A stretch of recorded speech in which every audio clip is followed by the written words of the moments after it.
Magandang hapon sa inyo mga mare ko.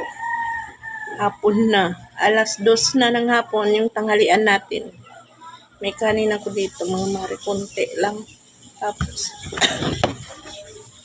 sausawan ako ng bagoong sili, kamatis, sibuyas, kalamansi. Ayan. Tapos may talbos tayo ng kamote mga mare ko, nilaga ko lang pinakuluan. Ayan. Ayan, ito po ang ulam natin. Masarap to yung mga mare ko. Pag hindi palagi, binigyan po ako ng aming kapitbahay, si Ate Baldang pangalan niya.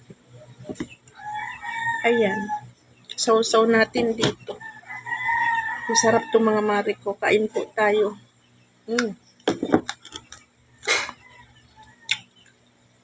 Tapos may kanin.